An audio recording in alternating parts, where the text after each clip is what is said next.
know. And now since we live in the age of information, like you said, and information is just superficial because everyone's brain is completely shot from TikTok and everything else. And so you can't pay attention. So no one can sit through the stuff. And it's weird because I also am sensing from the younger generation, we got a lot of younger guys in our company. A lot of them are just like, nah, I don't do TikTok, or no, I don't do Insta. Like, they're like, no, I can tell. They can tell that scrolling for hours on end is not good, you know, and they shut it off. While they're more susceptible to it, you know, they turn it off. But it just makes me wonder. I worry for the ability to think deeply and rationally about your world, not just for you personally, but also the conversations that we're discussing right now. How are you actually supposed to navigate it if you can't pay attention and if you can't think deeply and calmly and take in proper information, not just the superficial stuff? Trump said this, Biden said this, and fuck that guy, and then fuck this party and move along, right? Because that's just not what you get. And I always draw correlations because I did a podcast with a grandmaster, a chess grandmaster. The decisions that you make on the chessboard when you only have a minute are awful, pretty much. Right? Because almost certainly, if you take a little bit of time and look, you'll see another move. You'll see further. You'll see deeper. And what it seems like is that we're all people with 2 seconds left on the chessboard trying to make decisions on what the country should do, what we should do. There's no one sitting down to play like a 6-week game on, all right, here's what the board looks like, and here are all the options. Well, we could do this. Oh, but look, this is better. Okay, but then this is better.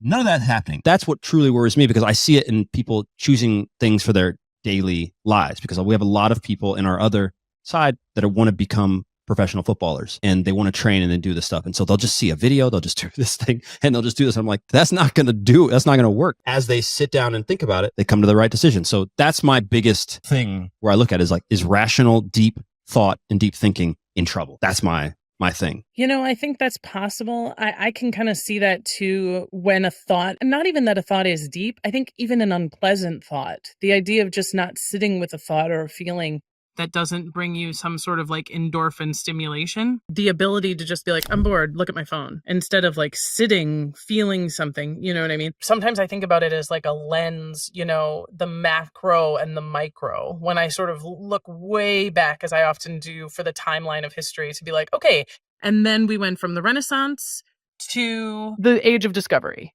You know what I mean? And that's easy for me to make that leap because I'm going way back and I'm looking at, you know, Columbus to George Washington. But then to go sometimes zoom way in and look at a little Dutch village during the height of World War II and how 2 young women seduced and murdered high-ranking Nazis in the woods around their town. And then to go way back, you know what I mean? Sometimes I feel like we have to do that with ourselves in the sense that you have to look the way in and be like, today is a rainy day. You know, I have a to-do list. I need to work out for an hour. I need to find my body again. I need to sweat and get uncomfortable and breathe and do yoga, and then I'm going to read. That is my micro. That is what I'm going to eat good food, and I'm going to try to take feel good today, right? And then there's like, when you zoom way out, I'm going to consume less, you know, for the lifetime, for the world beyond me, for the people I don't know, for the world in which I am connected. What things do I do for me? And then what things do I do for this organism of which I am a part? And I think that sometimes it's that dance that I think people have a difficult time, or they feel like because maybe they don't see, I have no value to this microcosm. Whether coming from an internally or externally, they believe, real or perceived, they are valueless, that they contribute nothing, that their job is to consume. So I scroll on TikTok and my reward is I get little dopamine bursts when I see something that makes me happy or horny